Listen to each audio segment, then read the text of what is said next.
Hey, what's up, Exit the Matrix family? Bob here. Hey, thanks for joining me on this morning talk. I wanted to I want to delve a little deeper. I didn't get to finish my talk last Saturday on video game theory.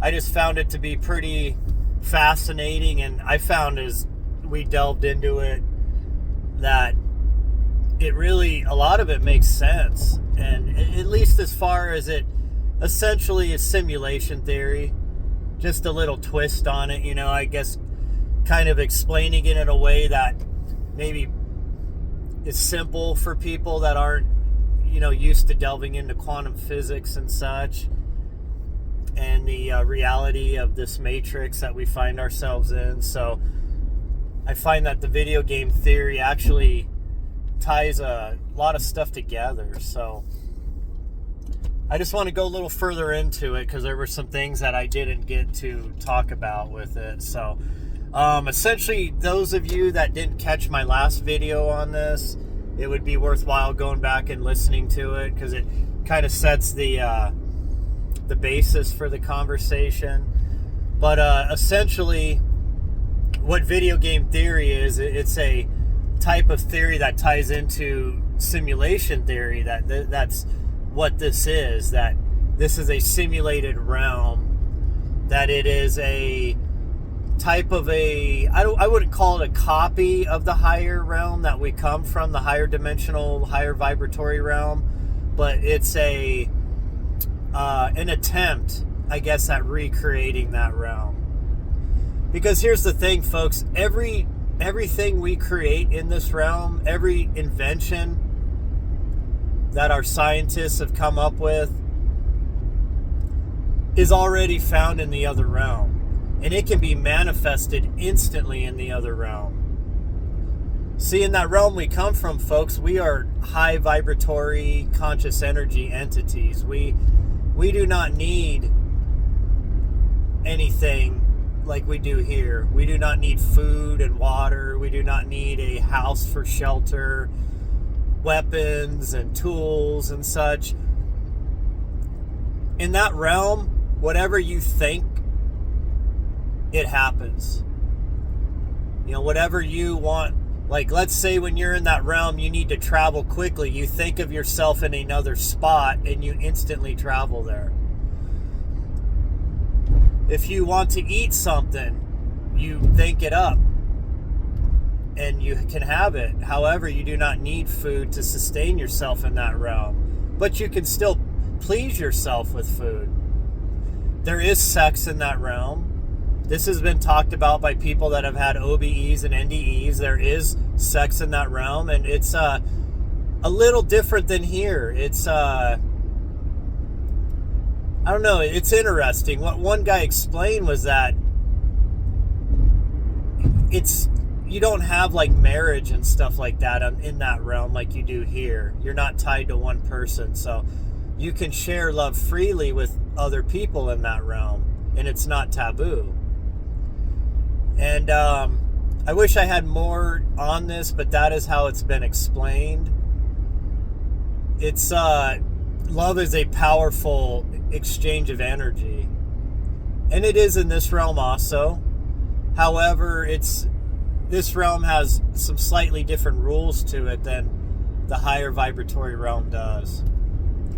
And in that realm, it's all done through pure love. It's not done through jealousy or lust or hate, or revenge, or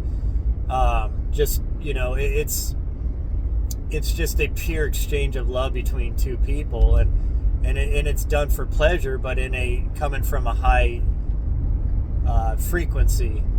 So I hope I explained that. But anyways, essentially, the way people explain the realm we come from, and a lot of people here on Earth, we call that realm heaven.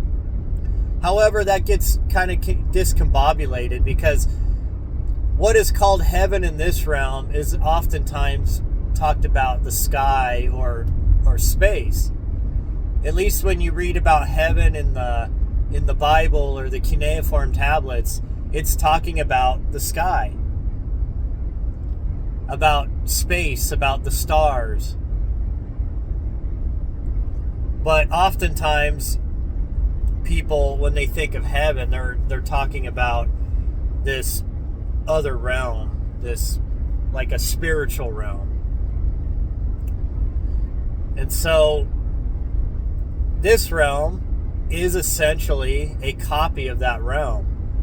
But because the rules of the game here are different than what it is to be in that realm, some of the stuff's changed, and we have to build and create things in this realm to get us closer to what it's like in that realm.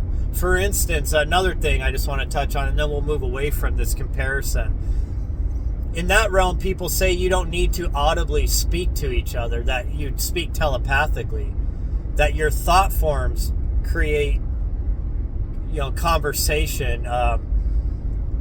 That's how you communicate. And so we are doing that right now with cell phones and with the internet and with computers and televisions and such. These are all different means we've created in this realm that we manifested through the power of thought, of curiosity, and actually taking the building blocks of this realm, the physical, or at least what we assume as physical elements, and then recombining them into these devices and such that allow us a similar mode of communication to what you find in the other realm. But just like I've said, in that realm, you don't need these devices. However, you can create them instantly in that realm if you want to. Just like I alluded to in the last video, when people have their life reviews, people that have had NDEs that have come back from basically being clinically dead, but have chose to come back to this realm, like say they were in a long coma or something. But when they have that life review, they say that it's like on TVs and it's like holographics and such. So some of that's even technology we haven't yet reached here, but we're getting close to. But in that realm, there is like cathedrals and libraries and like these buildings, and you can manifest your own house. So we still like these structures in that realm that we find in this realm. However, it's a lot harder in this realm. You've got to design them. You've got to think about it. You've got to put the energy into building it. Need tools to build it and such. So I just find that very interesting. Very interesting. So there was something I didn't delve into on that last video talking about this theory, and that is NPCs. So I'm going to explain this quickly, and those of us that have gamed video games, that enjoy video games, that have grown up playing them as I did. I had a Nintendo, me and my brother, when we were young in the late 80s, the first Nintendo system. And, so I've grown up with video games through the ages. Well, in a lot of video games, especially like role-playing games and such, there's characters called NPCs. Well, those are characters that are programmed computer characters that are not controlled by the human through the controller. They play a part. They're usually like merchants, and they're characters that give you quests. Sometimes they're characters that will even fight alongside you, through some random quests and such. And then once the quest is completed, they leave you and they go on their way. Sometimes you can even get spouses and characters that fight alongside you as long as you want to have them in the game. One of my favorite games, and it's been around for about 10 years, it's an absolutely beautiful game. Very immersive, and it actually is a lot. Playing that game will actually give you an insight into a lot of what I'm talking about here, and that game is Skyrim. It's a very immersive, beautifully created game. You do quests. You can even have a spouse, a wife, or a husband if you're a female character in the game. And you even can adopt children. Now, you can't have children in the game, but you can adopt children. You can have pets.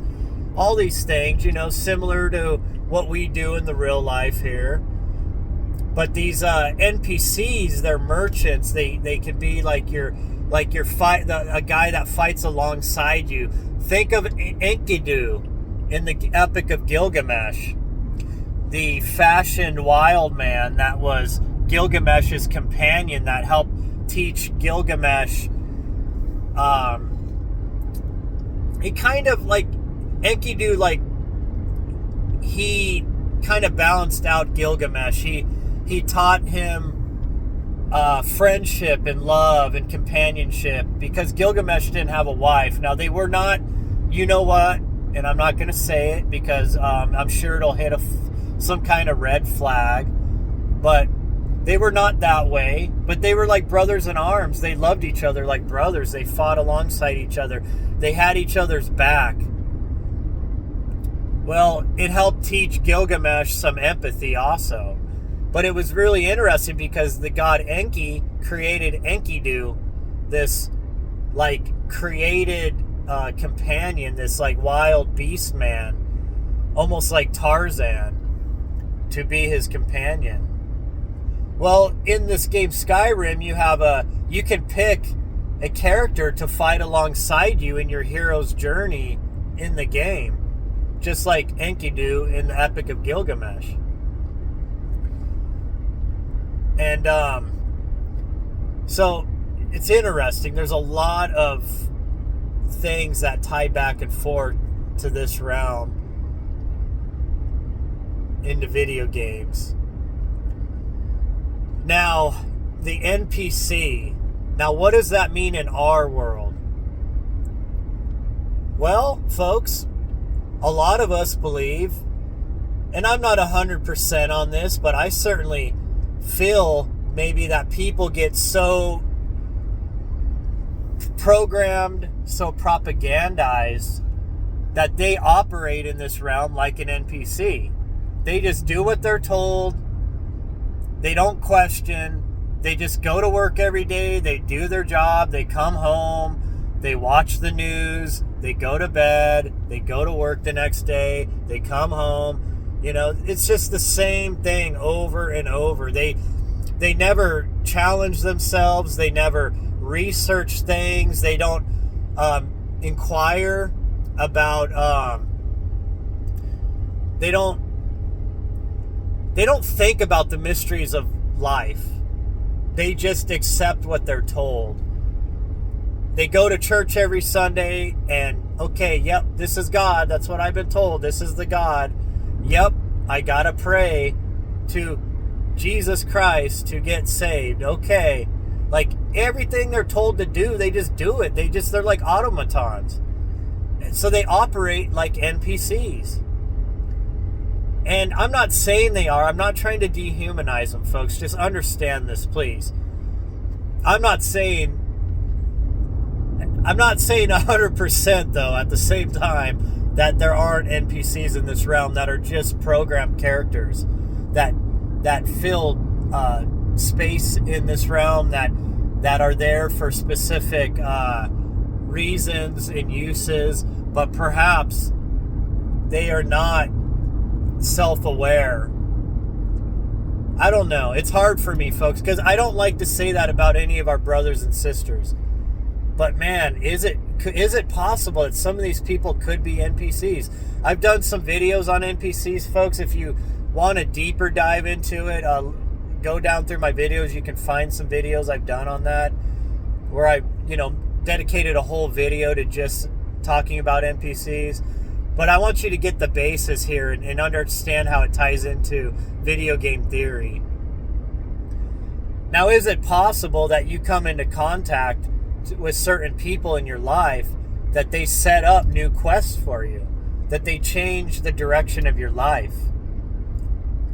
Perhaps a new person at work, a new boss, perhaps somebody that you run into in the store, perhaps, a spouse even, or somebody you date for a short while. it can happen, folks. Certain people you come into contact, they change the trajectory of your life. And sometimes those people, they come and go out of your life very quickly. It's interesting. Now, were they giving you a new quest? Just like in a video game where you get a new quest, a side quest or something. That to level up your character, you got to go do that quest. To get special items, you got to do that quest. Because it is interesting, right? How things can change on a dime. You never know, folks. When you get up in the morning, you may run into somebody that day that changes the trajectory of your life. It could be somebody you listen to. Could be a podcaster. You know, it could be somebody that opens your mind to some new information you never thought about. It clicks, and now all of a sudden you're doing a deep dive on that. And now for the rest of your life, that's a new understanding, a new skill you've acquired. Maybe it's a coworker that is really skilled at like working on vehicles or doing electrical or plumbing. And you've never known any of that, but all of a sudden they're like, hey, you know, you have an issue come up, and then they, instead of them just saying, hey, I'll fix it for you, they say, hey, come, let me show you how to do it. And now all of a sudden you start learning you learn some new skills. You know, how to fix things yourself, save some money. You upgraded yourself as a character in this game now at that point, because you've acquired a new skill. Now, one thing I want to bring up, folks, is there was a study done, and I don't have the exact data here, so I'm just estimating, okay, folks? But I'm pretty sure it was higher than or lower than this, let me say, but we'll just say about 50% of people, this study said, do not have self-talk. They do not have conversations with themselves within their mind. They don't have what you call an inner voice. I found this very interesting, folks, when I read this study. And honestly, I think it was more like only like 30% of people allude to having an inner voice that they even have their own conversations with. Now, some of you might say, well, damn, that sounds like some weird schizophrenic. No, folks, I mean, okay, maybe I'm schizophrenic then, because when I have a job that I work about 4 to 5 hours of my day by myself completely. So it gives me a lot of time to listen to things, to research things. But I do conversate with myself within my mind sometimes, because I'm thinking about things. I'm like breaking things down. I'm theorizing. I have a lot of this time, folks. And so a lot of these videos I do, it's about stuff I think about.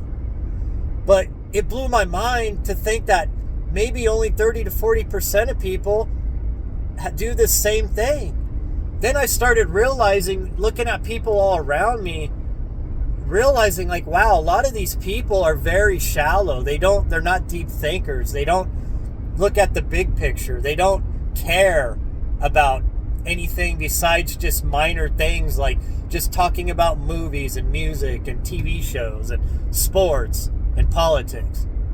That's as deep as they go. They don't care about the mysteries of life. They don't care about why they're here.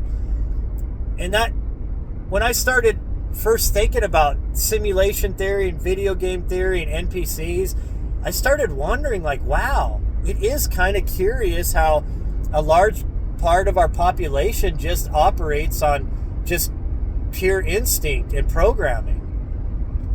And I started wondering if these people are like filler people, like NPCs, like in a video game, like in that game Skyrim, you go into a village, a town, and there's about, anywhere depending on the size of the town, there could be 50 to 100 NPCs in that village. And some of them don't give you quests. You can't buy stuff from them. They can't fight with you. They're just there. They'll just talk and say hello, and sometimes you can conversate with them. They'll have a short dialogue, but they don't really do anything. It's like they're just filling a space. They're adding to the immersive quality of the game. They make you imagine that you're in a realm of like real people, because when you're in the video game, you want to enjoy the game as if it's real slightly. It's kind of a way to take a break from this world. It's an escape. So you like that, that you go into this village and there's all these people bustling around, and it's like they're living lives within this video game like they're real, but they're not. Isn't it curious how there's a lot of people like that all around us? That you just, you could conversate with them about base things, but have you ever noticed how people like that, they clam up if you talk about anything like deep? You bring up quantum physics or, especially I've learned bringing up the subject of the Anunnaki and the hybridization of humanity and these ancient texts, like the Nag Hammadi, and when you start bringing up this stuff, wow, you notice people shut down. It's like, wow, anything that's like that is absolutely like deep on our origins, on humanity, they don't care. They don't want to hear it. They just, it's like they, I don't know. It's like a robot that shorts out or something. And it's like, but they'll talk to you about sports all day long. And they'll talk to you about TV shows all day long. Stuff that really doesn't matter. And so, I don't know, folks. Like I said, I don't like to dehumanize people. I just think that maybe they're just really programmed from birth, the way that our realm is, and they just take things for what they are and they don't question. But there is a little glimmer there, a little sliver that makes me wonder sometimes if these people really are just NPCs, programs of the simulation that are meant to interact with you, give you new quests, fill space. And then, of course, folks, I touched a little bit on it, but there's always a theme in video games. It's called the hero's journey. Kind of similar to, like I said, the Epic of Gilgamesh. And trust me, folks, we got to do a deep dive on the Epic of Gilgamesh sometimes, because if you have not read and studied it, you can't just read it or listen to it once. You got to do it a few times. There is some intense, deep teaching in the Epic of Gilgamesh. Very deep. And no, it's not satanic, okay? Let's just put that BS aside. But we are on the hero's journey, folks. When you come to this realm, a lot of times they say that you write up what's called a soul contract. Well, that soul contract, there are specific things that you want to experience in this realm. There are certain things that you want to complete. That's what people say. They say that you plan all of this before you come here. However, once you're in this game, the trick is that you don't know. Now, there's certain way markers in this life that set you up with certain people that also were part of your soul contract, because they say you incarnate to Earth with a group of people, and you all play different parts. And there's a certain script that sometimes you set up situations for other people that they were meant to have come up in this time because they wanted to experience it. Folks, does that not sound like quests? I mean, it sounds like in a video game when you're given a quest. It's interesting. And you have to lower your vibration to enter this realm, to go into the human avatar, the beast body, the 666, the 6 protons, 6 electrons, and 6 neutrons, the carbon-based body. You have to immerse yourself into this body, and you take on the functions of this body. And the brain is the operating system of the avatar, the body. It's a very interesting thing. But it's all done in a way that no matter what you experience here, your spirit is safe. You can die tragically, just like in a video game, right? You die like in Mario Brothers, and then you have like more lives and you come back. Now, when you die in this realm, you obviously leave this realm, right? But you can incarnate back again and replay this realm. It may be in a different time, in a different situation. That's a little different from video games where you just keep popping into the same exact game and replaying it over and over. You know, kind of like Groundhog Day, that movie. That is one difference I'll give to this realm than from like a video game. Typically in this realm, when you die, you exit the human avatar, the headset.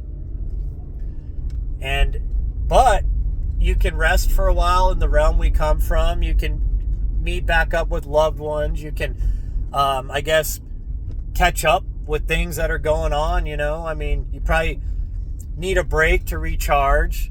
And then when you're ready, you dive back into this realm again with a new soul contract.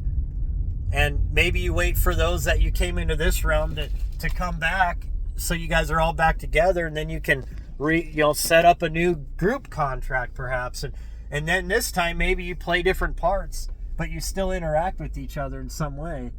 This is a theme that is very common in NDEs and OBEs. This is spoken about by a lot of people, folks. A lot of people talk about... Sorry, 1 second here. Just shutting off my car. Okay. So these are all themes, folks, that are spoken about by people that have NDEs and OBEs. That you have a group of people that you incarnate on into this earth with, and that you all play different parts, you know. Sometimes, like, let's say that you're a spouse, you know, that two of you are spouses with each other, but one of you is meant to hurt the other one so that they have to learn how to overcome, you know, betrayal and revenge and things like that, you know. And maybe in the next life you switch positions, and now, you know, that you're the one that hurts that person. This is a common theme, folks. If you've never listened to Dolores Cannon, I would highly recommend it. Dolores Cannon, she just passed away, you know, I believe about 2 years ago, unfortunately, but she did a lot of readings on people, kind of similar to Edgar Cayce, without sleeping. You know, Edgar Cayce was called the Sleeping Prophet. However, you know, Dolores Cannon and Edgar Cayce, they talk about a lot of the same stuff, you know, reincarnation. Dolores Cannon talks about the other realm and soul contracts and group contracts and all this stuff. And it is interesting to note that it does seem to be that this is like a video game or an experience that you chose to come have. And it's, you know, and you do have these quests in this life that you want to attain, you know, and it's not to get like a prized sword or diamonds or rubies or whatever, you know, like in Legend of Zelda, you know, in games like that. It's to acquire knowledge and empathy and understanding, and to experience duality, and to become a more powerful spirit by overcoming adversities. You know, and you start to wonder, like, does this happen on a global scale too? You know, you see how humanity goes through all these cycles of high level destruction and then rebuilding, and then high level destruction and rebuilding. You see this with Atlantis, you see this with Sumer, you've seen it with Egypt, you've seen it with Rome. You're watching it right now, real time, with the United States. You know, and then of course the Yuga cycles speak about this too. You know, the Vedic texts. You know how this realm goes through these cycles. You know, and there's this, like, that the constellations represent this wheel. It's like a timepiece for this realm, and certain planets, when they go through different lower, like, energies, and then just like our planet, it goes through that too. And when it does that, we go through a fall of humanity, and then as it starts rising again in the circle, we start finding enlightenment again and rebuilding like vast civilization again and technology. And then as we hit that peak, then all of a sudden we head back down around the circle. And as that happens, now we start decaying and collapsing. And, so it's weird. It's like there is a rhythm to this realm. It is like it's on a giant like timepiece. That's essentially what the constellations represent. And we choose to come here and we take on these quests and we perhaps interact with NPCs that help set us in different directions. Isn't that amazing though, folks, to think, what if half the people or more that you interact with on a daily basis are not actual conscious entities like you are, operating a human avatar, but they are programs of this realm, and they are just, living, breathing constructs of this realm. And they do have a capacity, to think and to operate. However, they play parts. They, cause things to happen, change things. They're there to interact with. They're like background people, you could call it. I don't know. It's a controversial thing. I'd love to hear your thoughts on this. I know I turned most of this part of the talk into video game theory into talking about NPCs. However, I hope you understand the power of the hero's journey, that when you come to this realm, it is the hero's journey, folks, because you are dealing with darkness that you don't have to deal with in that other realm, and with adversity and with all this, the polarities of this realm, the duality of this realm. And you go through a lot of trials and tribulations in this realm, and you have choices when those things happen. Are you going to handle it well? Are you going to fight through it? Are you going to learn something from it? Are you going to come out stronger? Or are you going to fall apart? Are you going to collapse? Are you going to give up? Are you going to be weak? And I'm not saying either way is right or wrong. It's just the way the game plays out, right? Some players in video games are better than other players, right? Some attain higher levels. Some have better, weapons and gear and such, And I think a lot of the people that rule this realm, they understand to a certain degree that this is a game. And their whole point in this game is just to try to attain as much wealth as they can. And that's all that matters to them. They just hoard it, right? Just like in a game, a video game, you see a lot of characters. A lot of people have this mentality where they'll just hoard everything in a game that they get. They'll have thousands of swords that they'll never use, but they'll store them. They'll have, like 100,000 like diamonds, if it's a currency in that game, then they'll never use them, And we see that with people in this realm also. And then there's other people that every time they get any little bit of diamonds built up in the game, they go buy something new, and then they use it, they break it, they toss it aside, and they just keep, they don't hoard this stuff. It's interesting how people in video games play it certain ways and people in this realm play it certain ways, right? Who knows, folks? Who knows? Maybe this whole realm was created as a giant video game, the most immersive, real video game you could ever imagine. One that constantly builds upon itself, one that constantly changes, one that is, always changing. Think of all the different eras of humanity. Could you imagine living in Sumer, or living in Egypt, living in Rome? What about Tartaria, the lost empire that we're never taught about in school? So there's some very interesting things, folks, and I hope I gave you some really interesting thoughts, some rabbit holes to dive down. But I am here at work. It's a Monday. Mondays suck bad here where I work, so I'm gonna go ahead and get rolling, guys. But I appreciate you guys. I love you, and I'll talk to you later.